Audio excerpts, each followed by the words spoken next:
All right. Welcome to episode 4 of the Irrigation Contractor Club podcast. My name is Pete, and today I'm joined by Chris Vasecka of Irrigation Management out of Minneapolis. Chris, thanks so much for being here. Um, why don't you start by just giving us a bit about your background, how you got into irrigation, and where you're at now with your business? Well, started back in the 90s. I got into golf course, um, went to school for golf course management, got into golf course construction, liked it. And so I pursued a career in that, working on golf courses out in Las Vegas, primarily involved with the irrigation installs. Got to see a lot of cool innovations in the late 90s. In the 2000s, golf course construction stopped. I tried the management side for a few years, didn't enjoy it, so turned my focus back to getting back into irrigation. Was able to get my hands dirty and just enjoy the things that I love about it.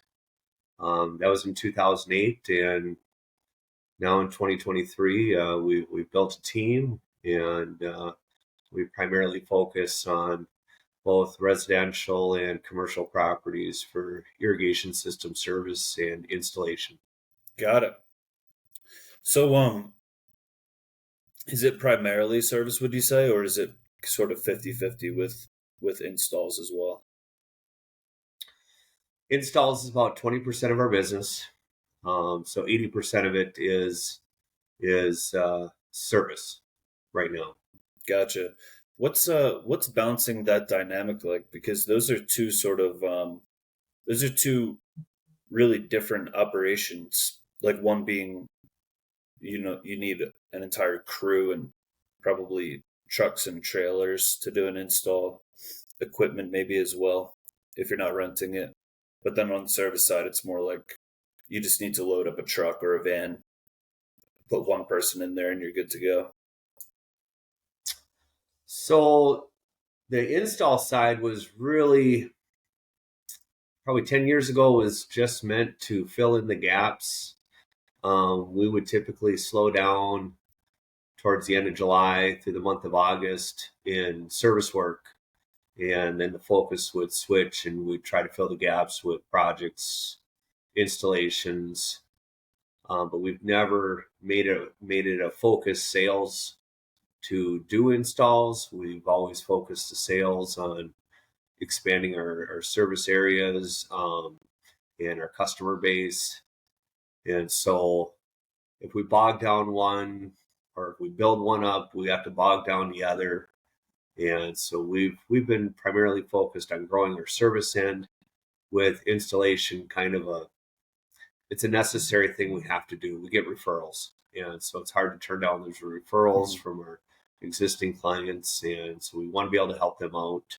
So we keep the machinery, but most of our technicians are trained technicians in the service area. Got it. So they can the same person can bounce back and forth between service and install. That's exactly it. Last Mhm. year, because the last 2 years with uh, the installation were becoming more heavy, we were getting more requests. We did hire a couple laborers this last year.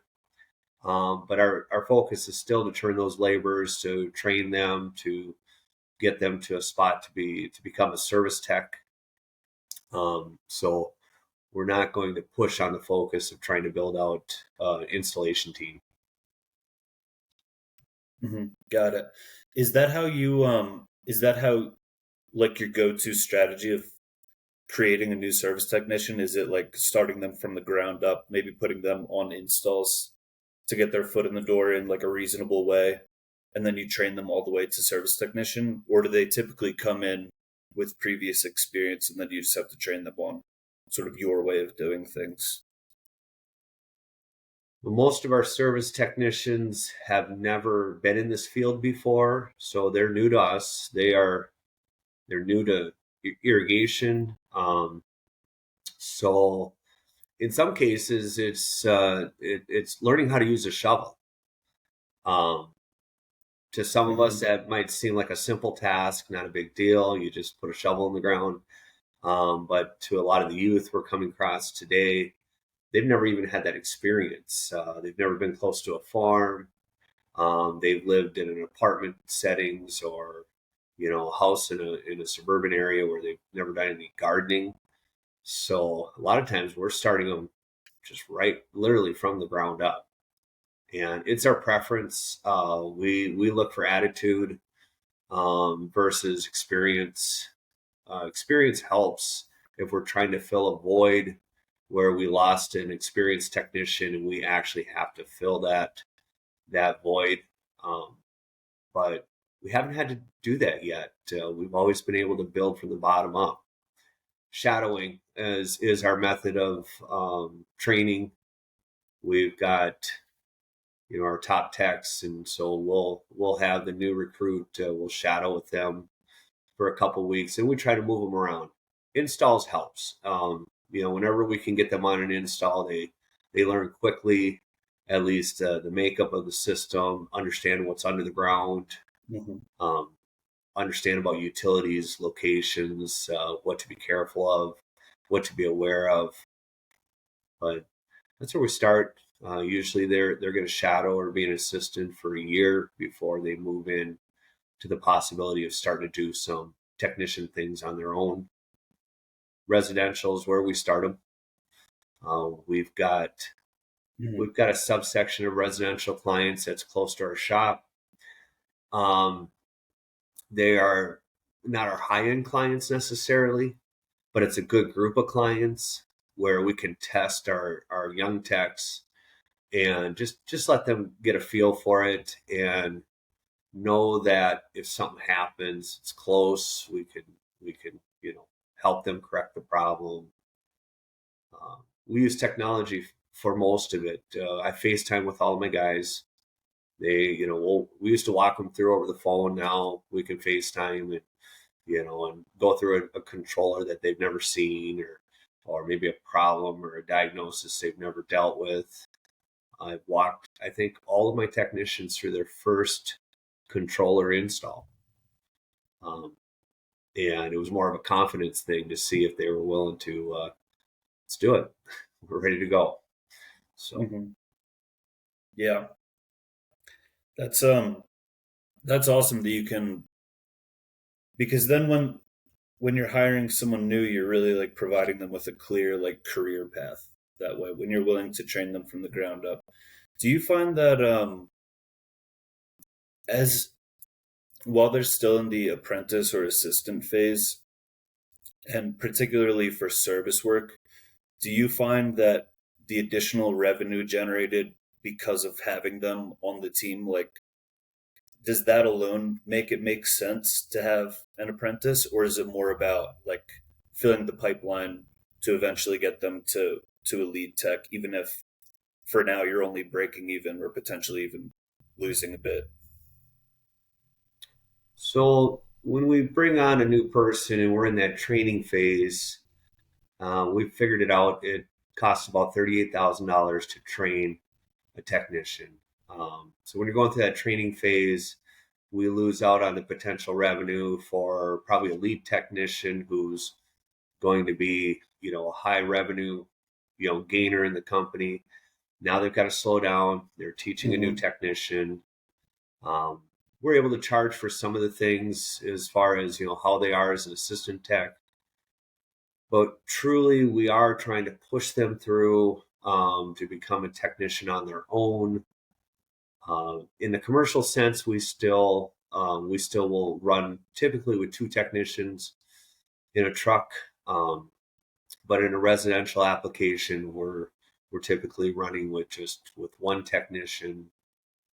So that's always our goal, is to push to that one technician, one truck, and that way we're able to monitor the revenues that they generate. Got it. What do you prefer, residential or commercial? My youngest residential guys, it's funny, they can kick the commercial guys all around, depending on how they go after it. Um, I tell my guys every day is, there's a lot of things that we sell, but we sell sprinkler heads. I mean, just bottom line, if I open up any profit and loss sheet, number one item that's going out the door is sprinkler heads. And I put the focus on that, this is what we do. Everything else is gravy, but this is the meat and potatoes of the business. And in the residential side, as long as the guys have the right script, it's very simple for them to upsell and sell sprinklers. And so I've got one of my guys, I mean, he'll do 22 to 25 sprinklers a day and on his own. So, one guy, one truck, and he produces some pretty good revenue that way. He doesn't necessarily solve all the problems. He's still a young technician, and so diagnostics, we still have to bring the older guys in to kind of help punch through some more difficult situations. But 90% of the residentials out there, we're just swapping sprinkler heads and just updating systems. So we keep them moving on that, and they learn as they go, and they'll learn the harder diagnostics and tracking and things like that. But we want them to keep busy and then to feel motivated that they're getting something accomplished, even as a 1 year or 2 year tech. Do you do any sort of like frequent sales training? So as far as sales training goes, it's for us, it's kind of the top of mind sales training. We meet every day, every morning as a full crew. And, we go over all the tasks that are at hand. But our sales training comes down to we'll discuss, everybody sees where everybody else is going. And so the sales training will come internally in the fact that, one of my technicians will go to the other one and say, hey, last time I was there, I talked to, Mrs. Johnson about, putting in a new controller. Bring that up again. They've got good memories of the last time they were at a visit. And so we take advantage of that and, start to discuss, strategies and how to, move the customer to the next level. But for the last 2 years, it hasn't been so much about sales. It's been more about how to get the job complete and move on, because we've been so overwhelmed and so busy that it's more them collaborating on how do we get these, get the jobs done, get them out of the way so we can move on to the next customer. And so some of it gets clouded in just busyness. But I know going forward that, sales is going to become a little more prevailing as the economic climate might skew off a little bit. So have you increased the number of calls that they're running a day? So we use our CRM to help manage how much time we average at each site. And so every year those averages change. And so we don't look at things in an hour box. We don't look at it in a half-hour box. It might be in a 45-minute box. A lot of places will schedule an hour to start up a residential. A lot of our smaller 5 to 8 zone residentials, we put 45 minutes on it. And the reason we do that is we found out that 75% of all of our startups could get done in 45 minutes or less. So if I allow for an hour, that means my office has to scramble because the technician's going to get done by 2 o'clock that day. Well, they should be out in the field till 4 or 5 o'clock. And so it's easier to, instead of an 8 appointment day, we might do a 10 appointment day. Because there's going to be cancellations, there's going to be changes. They might run ahead, run behind. And because now we're at the point where we have enough technicians out in the field that if we do run behind, we can bring a technician from the side that maybe they're running ahead. and then start to dump appointments out to them. And so, Mm-hmm. when we were just 2 or 3 technicians, it was a little more difficult to do that. And so we ended up doing just 8 appointments a day or 9 appointments a day. Now we can fill the schedules and be able to accomplish more, with the whole crew. And so in those 10 appointment days, if someone's doing a startup, a technician, and they realize that there's a lot of work that needs to be done, like they have significant leaks maybe in the ground and it might take several hours, are you more inclined to try to get that work done now and then potentially reschedule the customers that are further on in the route, or would you rather reschedule that appointment? So we teach our technicians to walk the property, to go through, mark any heads that need to be repaired. They try to make the adjustments as they're going through the original walkthrough, get that accomplished. And when they're done, the determination is, one, can I get this job done? I've got, if they're only going to run 15 minutes over their allotted time, then we tell them, then do it. Do it, get it done, call the office. We'll, push everybody else out. But the key turning point is when they've come to the point where they figure they're not going to make it, then I tell them to switch their focus, to take a second look through the property. Now we're no longer figuring out that, maybe they marked 4 or 5 sprinklers. There's just not enough time. I tell them to stop, go back, and find a project. At that point, if we've got a customer who's got 4 to 5 sprinkler heads that are down, if you look a little closer, there's probably some more work sitting there. So instead of spending the next 15 minutes trying to hurry up and try to get as much done as they can, I tell them to spend the next 10 to 15 minutes to find another project. And so their goal at that point is to try to create a project that's at least $1,000 or more, so that we can create a return visit that makes sense.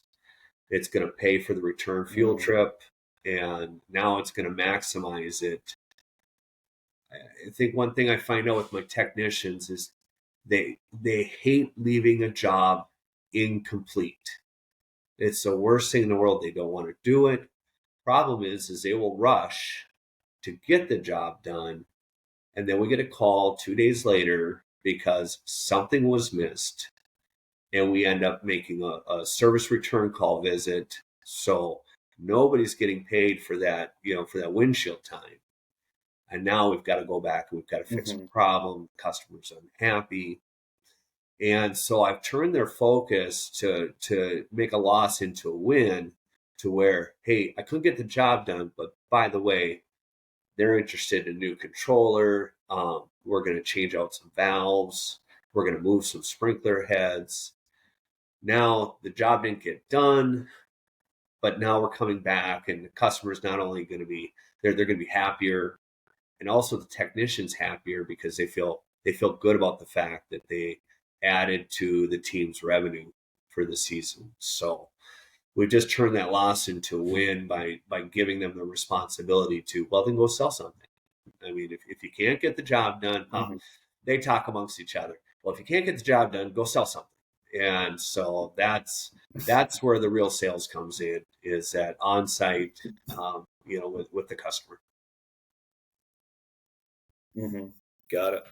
So switching gears to back to earlier on in your career. So you mentioned that you purchased a couple of sprinkler businesses, and you said that you made all the mistakes that you can make, or you said you now know what not to do. So can you speak to that? Let's say if you were to buy an irrigation business today, how would you do it differently than the acquisitions that you made early on? If I was going to buy one today, I'd want it to be somebody that I knew, that I personally knew, either through the trade or the organization.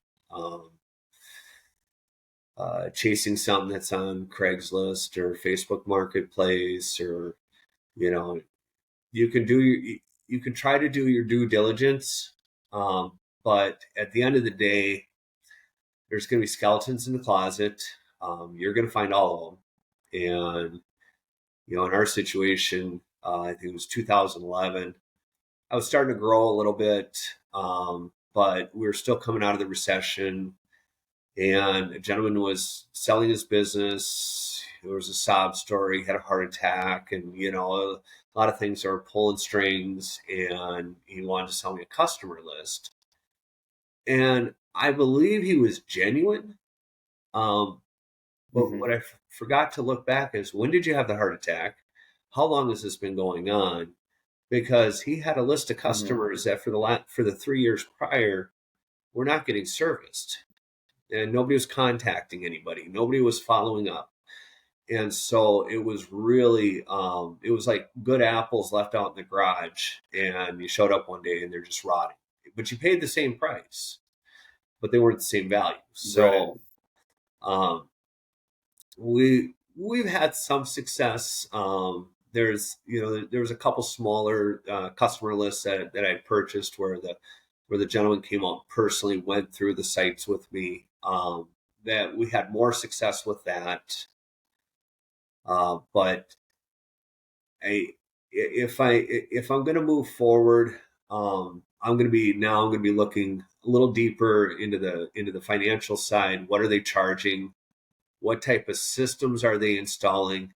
I'm going to ask them to take me to the last system they ever installed, because whatever they install today is probably what they've been installing for the last 10 years. So you just need to open up a valve box, look at the plumbing, and determine, okay, are these guys doing a good job? Are we going to run into a lot of problems? Are there going to be warranty issues? So the other part of it is, if I can get some reviews, see how their business, how the customers, enjoy working with them. But ultimately, the revenue is going to be the number one thing. Can we take it over if the owner's gone? We replace it with general manager. Are we going to make any money? Because we could be just taking over a guy who's just making some side money, or who's just just doing it for fun and wasn't really making a business out of it. And are you so you've purchased customer list? Would that typically include like the employees as well and everything else along with the business, or is it more so just like a list of all the customers and most of them were also would that include any like liability? Most of them were customer list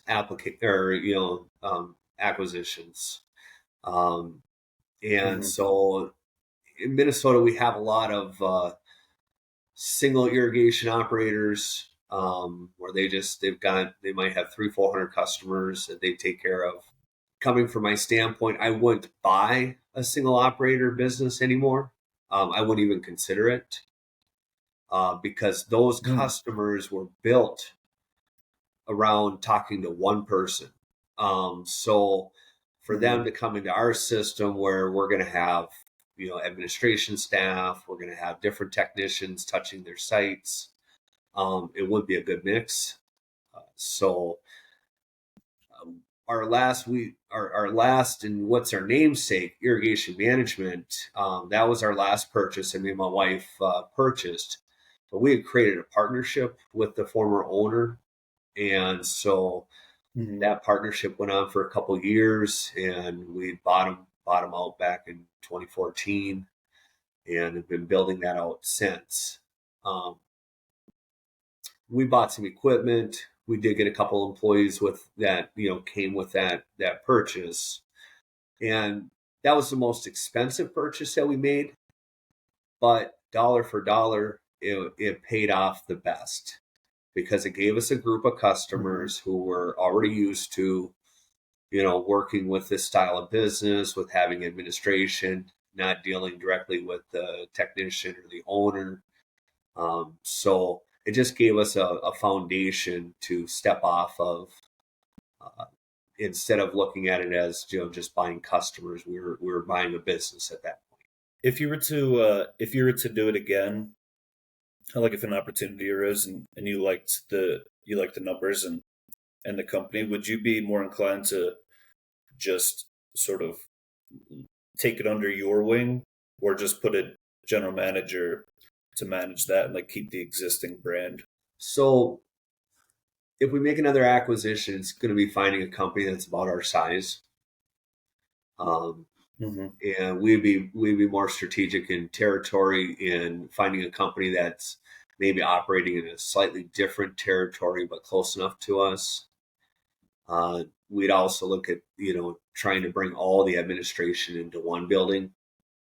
So all our phone calls, all our phone call center all comes to one point. Billing comes to one point. If we're going to move again, that's a move that I would prefer to make, and hopefully try to keep the owner on for at least 2 or 3 years, just to help with the transition, because the labor's tied to him or her, whoever.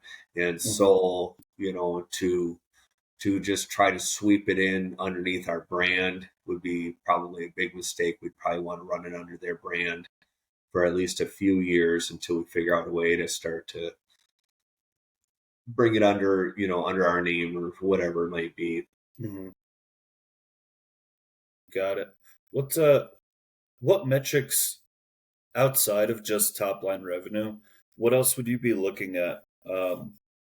Or let's say, what metrics do you consider to be the most telling of a sprinkler company's performance, like revenue per truck or revenue per employee, the profit margin? What are you looking at? Customer relationship, I think, is probably the top metric.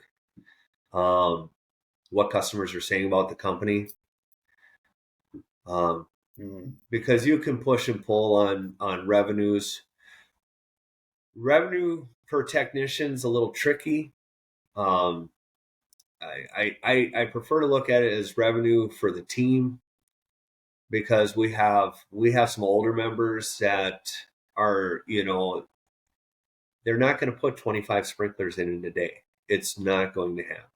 But they have the Mhm. confidence to talk to the customers and to be able to sway them to do bigger projects, and so they're going to help with with the sales side and pushing bigger ticket items. So I look more at is what is the whole company bringing in weekly, bringing in biweekly, monthly, as a team. Um, the per tech, I think where a lot of the problems will show up is when you start getting bad surveys. We have an internal survey Mm. system, so each technician can be surveyed by the customers that they take care of, and so pretty quickly we can start to get a heartbeat if there's problems. If the technician isn't doing a good job, they could still push good revenue, but if they're leaving our customers with a bad taste in their mouth, it doesn't matter, because we're going to lose that annuity in that customer. Eventually they might leave us, and so then we got to spend the money again to go out and find another customer. And so Mhm. my biggest metric is the relationship that the company has with its customers, and if they've pushed their customers off, um, all the new CRM things that we have, and we can email them, we can text them, we can do these things, but you've got to pick up the phone and you got to talk to them too. It's You still have to have Mhm. you still have to provide those relationships, and there's some people who don't need a phone call, and we identify that in the CRM. This Do not call this person. They don't care. They just want to know when we're going to show up.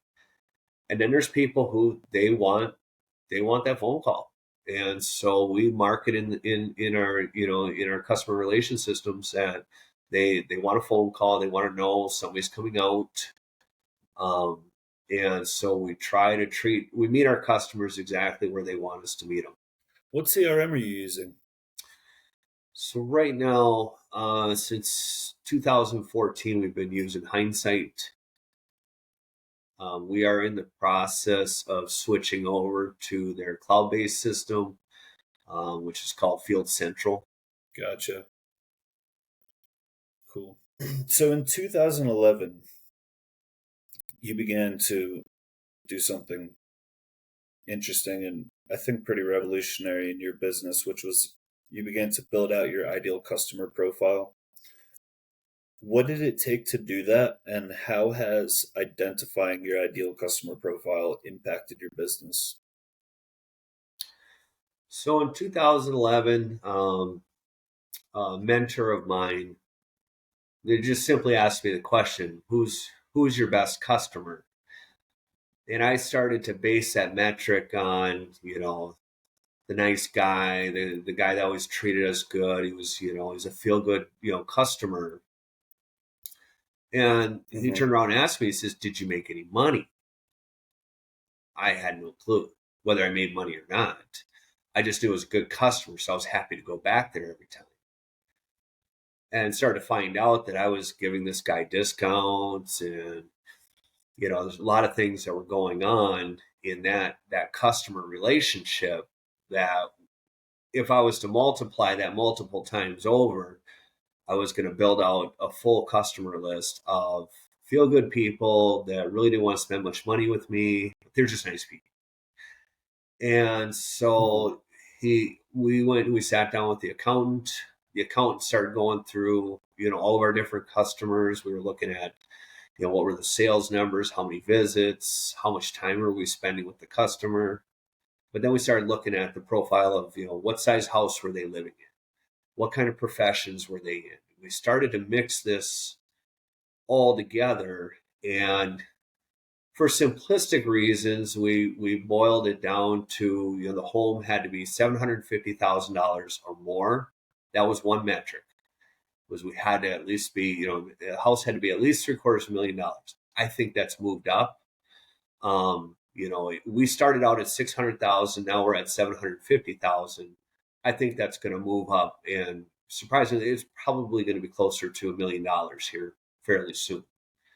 But we were Mm-hmm. also looking at, what were they, what was their purchasing power, and were they buying fertilizer programs? Were they buying mowing programs? What was their disposable income going to? And if we became their fix it guy, or we didn't want to be a commodity to them. We wanted to make sure that we weren't sitting in the spot where they felt like they could just let us go and they could hire somebody else. And so we started to put this customer profile together. We built a list. We created kind of a hub and spoke. We wanted to find out where their shopping habits were, who were they buying from. They're buying services from other people, that services that we don't provide.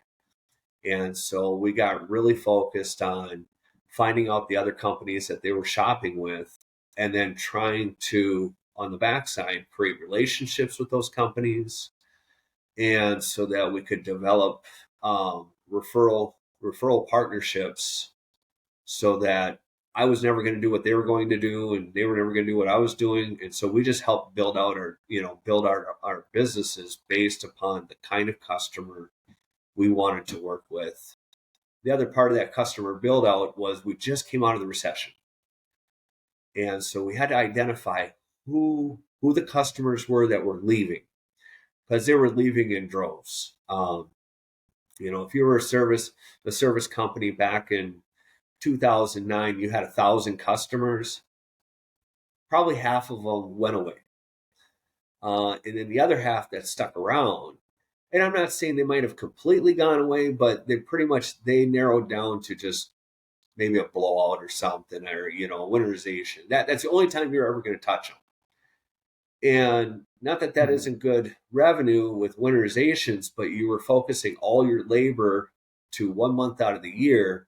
You needed to be able to fill the other 6 months. And so that's why we really focused on that. We spent a year focusing on that, and we spent the next 6 years building the partnerships to help us build out, those customers. Yeah, could you speak on the on the partnership aspect of your business and how that relates to finding your ideal customers? So it starts with our customers that we have today. We would send them out questionnaires. Who do you use for dog groomer? Who do you use for, your lawn care? Who do you use for your tree care? And so they told us. I mean, they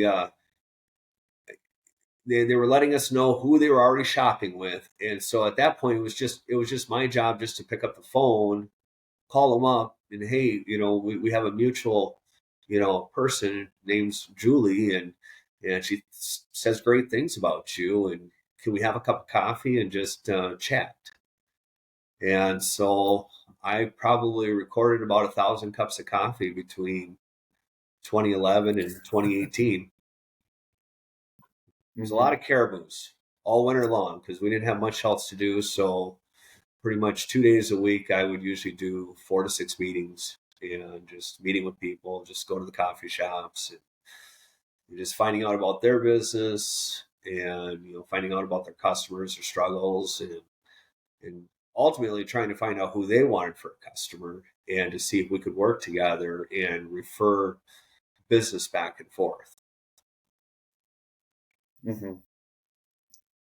And how does that work? Do you leave their cards for all of your customers, or is it more like the customer brings something up, like they need, like say their tree isn't looking good, and you say, like at that point your techs are trained to say, well, I know someone who does tree care really well. So it's in that sense, it's not scalable. So we don't do it that way. We again use our CRM, and every time a Mm, customer receives an email, and they'll get 6 different emails in the course of, from the time we start working with them till the time the job's complete, the bill's been sent. But at the bottom of every single email, we have their local. These are our verified partners, and so it might be their local lawn care company, their local fertilizer company. It might be their local plumber, electrician, and so we've just that list gets added at the very end of every email. It's got their phone number, it's got the email address right there, and then we talk about them every once in a while in the spring. Every year in the spring, we send out our partner profiles, and so because we work in different areas in the metro, we have multiple partners in different territories. Lawn companies are very territorial, and so they have to keep close to home, where we can fly a little wider. And so right now we're partnered with six, I think it's six right now, 6 lawn care companies that we can refer back and forth to each other. And so we mm-hmm, identify where the people live, what lawn care company is tied to them. This map that's right behind me, that identifies all the different areas that we work in.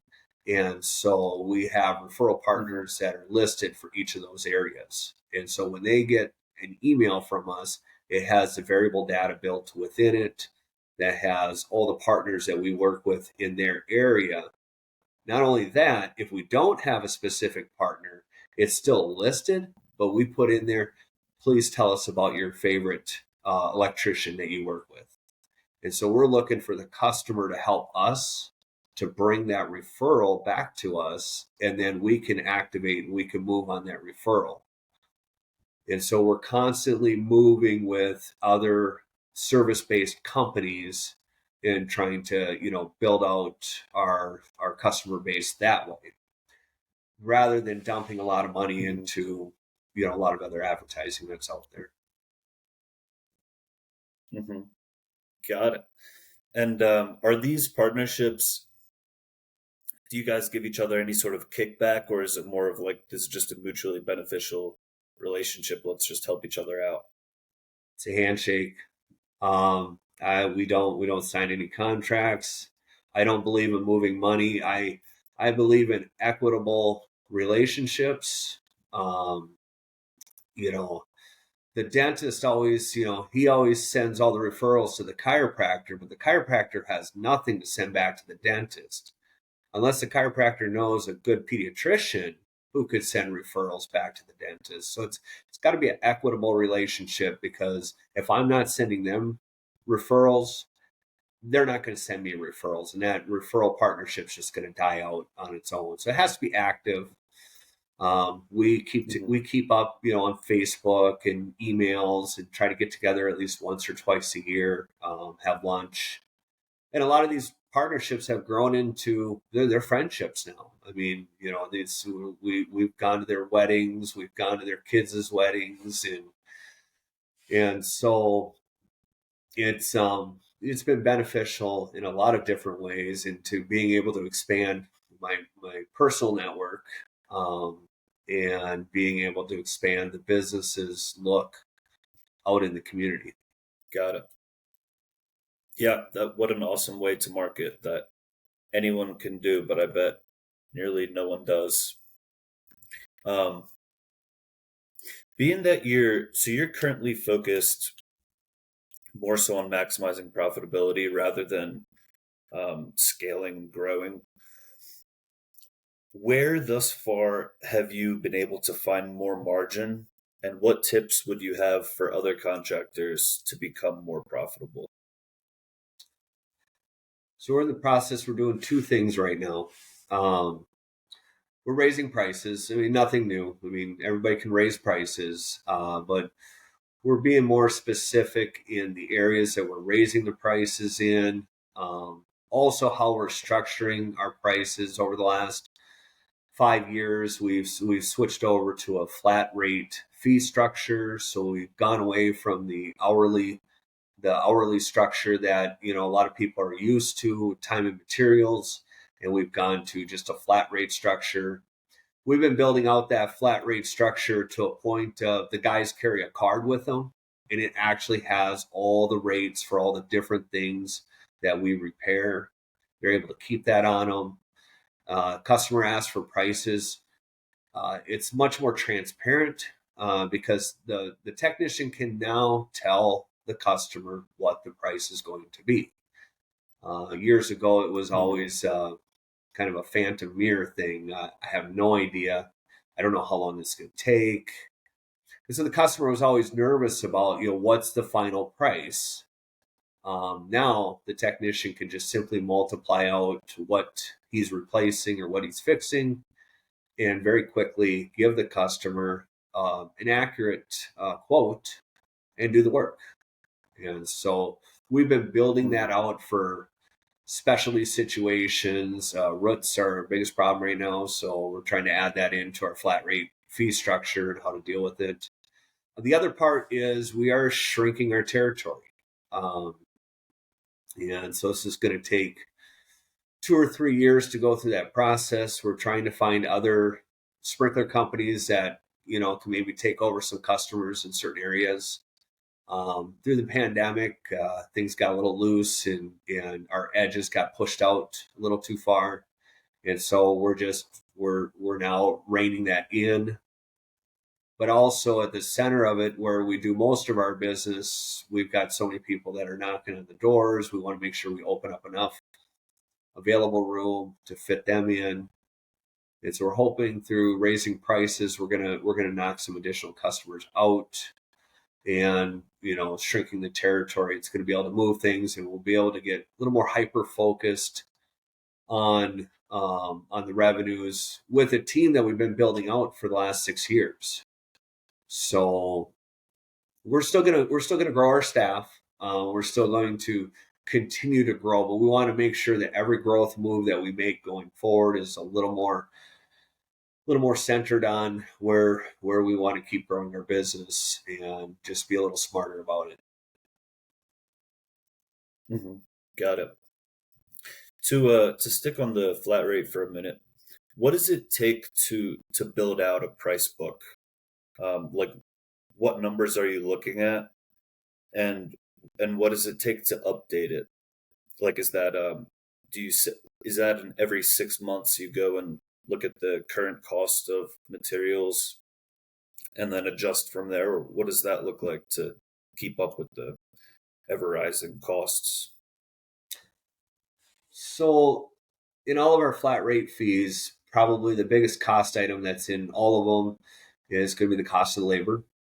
And we still have site visit fees, so that site visit fee is going to cover our administration. It's going to cover it is going to cover the truck side, and so that's going to build into that fee. So the flat rate and the repairs on site is going to be primarily built on the labor, the average labor it takes to do that job, and then the average cost of the replacement part that they're going to be using. And so parts were moving the last 3 years. Parts are moving quickly, and it was on the service end. It didn't affect us as much on the service end as it did on the installation or the larger project end, because on the service end, you're dealing. If you had your labor set at the beginning of the year, if you gave raises at the beginning of the year, your labor side should stay fairly static through the season, unless you lost people or you had to bring on, new labor that was expensive. We take a look at all of our labor, all of our hours that are available. We look at how much we pay everybody. And the only thing that would change it was the raises in the spring would change the overall average. And so we try to change it once in the spring, and we stay with that flat rate throughout the season. We will build in a little bit of buffer to know that the sprinkler head could raise a little bit, or whatever the parts might be. But labor is the overriding piece that's involved in those flat rates. So that, as long as we're responsible with our employees, that shouldn't change too much. Other than us giving them the tools to be able to do it as quick as they can, keep the efficiencies up. Mm-hmm. Got it. So you're in an area where you get some serious winters, which makes your business like super seasonal because you're off for, I guess 3 to 5 months, I'm assuming.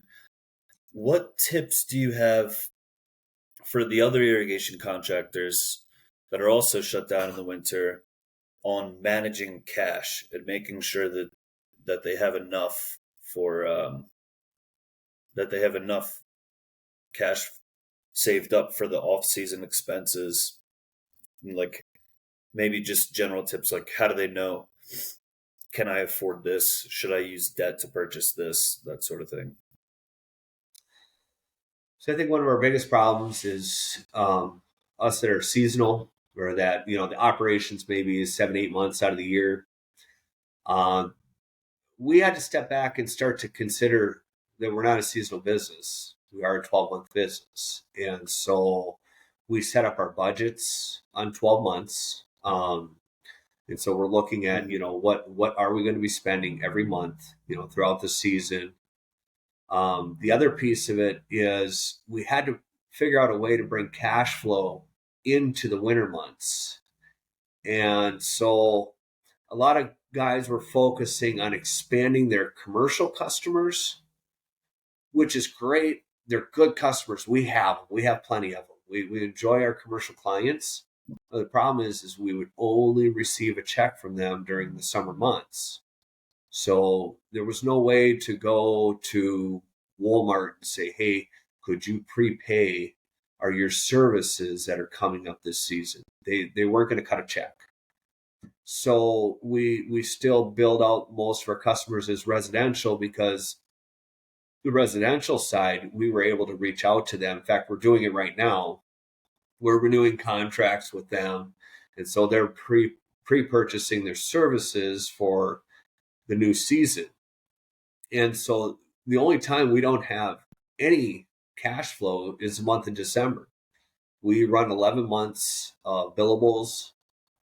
And so the month of December is the only time that we're still on a receiving end. We're still collecting on bills from other months, but we don't have any billables that go out in December. And so we just have to figure out our budgets for the 12 months, who we need to keep on, how we want to keep them on. But you also have to be careful. We've been really careful about our interview process and the fact of, hey, we're only going to be open 8 months. What are you going to do the other 4 months? And Mm-hmm. if they're deer in the headlights, we're going to have to help them out to try to figure that out to see if it's even going to be a fit. Because if they can't figure out winter, it's going to be a problem. They're going to be leaving us. They're going to go working for a construction company, or they're going to find somebody that's going to, a manufacturing company, or somebody that can employ them during the winter months. So that interview process is really important to find out. Do you have something to do in the winter? Are you good at saving money? We help them to save money. We've signed up our whole team on the Dave Ramsey program, so they all have access to financial tools to help them, squirrel away money during the season. And so, just trying to help them become better stewards of their money, so we can become better stewards with our money and our time, and just give them the winters off. And people look at that funny; they think that's wrong. I don't think it's wrong. We work pretty darn hard, 8 months out of the year. So if we take a little bit of a rest for 4 months, I think it's a good thing. Gets the bodies recharged, gets them ready for the next year. No doubt. Well, this has been awesome, man. Before I let you go, what book recommendations do you have for me? Real simple. How to Win Friends and Influence People by Dale Carnegie. Probably the most influential book I've ever read. But the most interesting short read is Raving Fans by Ken Blanchard. And it really spells out an idealistic model of the perfect services that you can offer and provide to your customers. Awesome, man. Awesome. I really appreciate it. This has been great. I hope that we get the chance to do this again sometime. Well, thank you. All right. Have a good one. You too. Talk to you later. You bet. Bye-bye.